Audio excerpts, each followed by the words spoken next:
The old house stood on a hill, overlooking the town. It had been empty for 70 years, since the night the Blackwood family vanished. No one saw them leave. No one heard a sound. They were simply gone, swallowed by the night. Local legends spoke of a curse, of dark rituals performed under the pale moon, and restless spirits that writhed within the walls. People avoided the path leading up the hill, their hearts heavy with dread. I didn't believe such tales, not at first. My name is Elias, and I am a historian drawn to the mystery, the unsolved puzzle of the Blackwood disappearance. I arrived in town on a Monday, the 5th of July.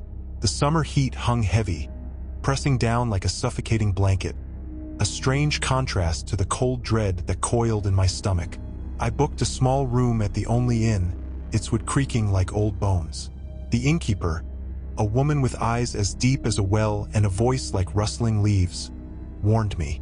"That house is not for the living," she said, her words trailing into a whisper. "Let the dead sleep.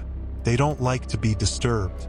I smiled, a weak, dismissive smile. Her concern was quaint, but foolish. The following morning, Tuesday the 6th of July, I walked up the hill. The house was more imposing than I remembered from the town below, its silhouette against the pale sky like the jagged teeth of a predator. Its windows were dark, vacant eyes that seemed to follow me. The wood cracked, gray, and damp to the touch. The front door, heavy and swollen, groaned open at my touch, the sound like a sigh of anticipation.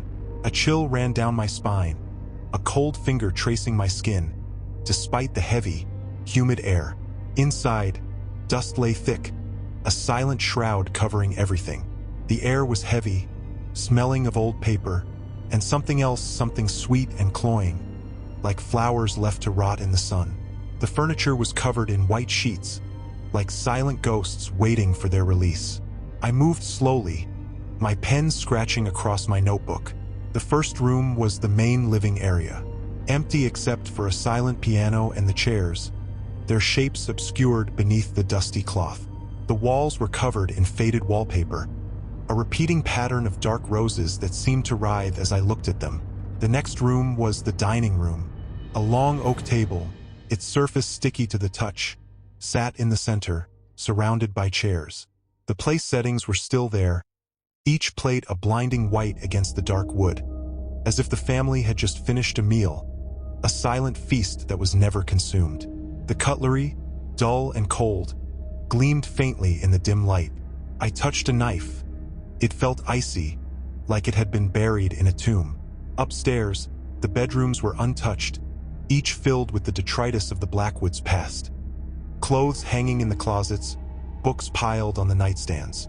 As I went through the rooms, I found old letters, faded photographs. A broken mirror reflected my own distorted face.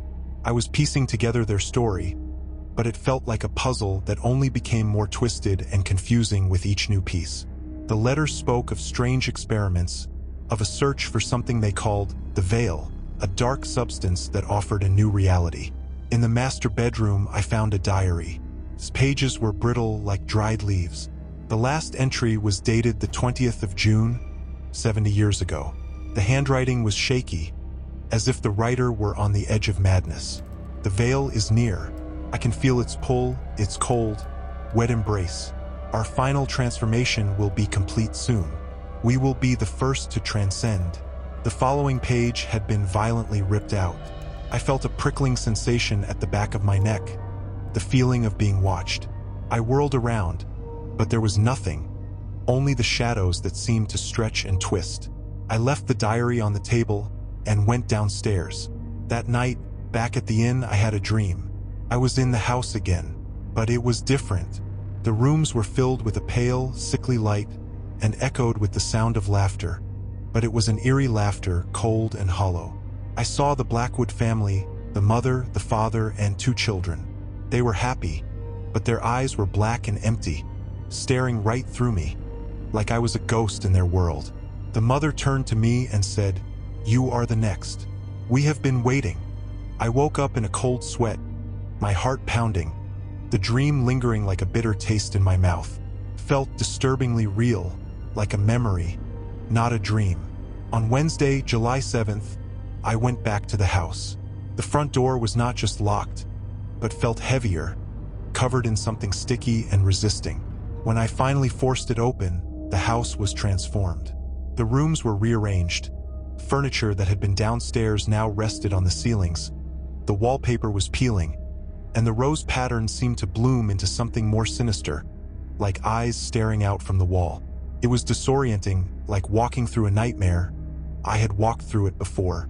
The living room was now a twisted jungle of vines. They crawled up the walls, around the furniture, and seemed to grow and writhe as I watched, pulsating with a life of their own. The dining room table was gone, replaced by a small pool of black water, smooth, silent, and utterly still. It pulsed rhythmically, like a slow heartbeat, a black mirror reflecting nothing. As I looked at it, I felt a dizzying pull, like the water was trying to draw me in.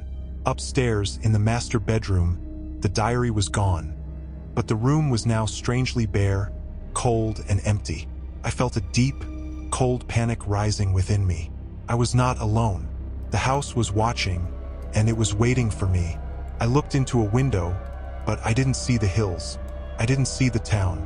I saw the house, reflected back at me endlessly, each window a doorway into another version of the same twisted room. It was like I was trapped in a labyrinth of mirrors, and my head began to throb, a sharp, stabbing pain. That day, I found a different diary, hidden behind a loose brick in a wall. It was smaller, older, and belonged to the Blackwood's daughter. Her entries spoke of a darkness that was growing in their home, a cold change that was slowly eating away at their minds. Father smiles now, but his eyes see nothing, she wrote. I saw him talking to the walls. Another page read, the house is changing. It is moving. We are becoming part of it. I tried to run. Each door I opened only led to another hallway, mirroring the one before. The house was shifting and changing with each turn I made. The walls were closing in around me.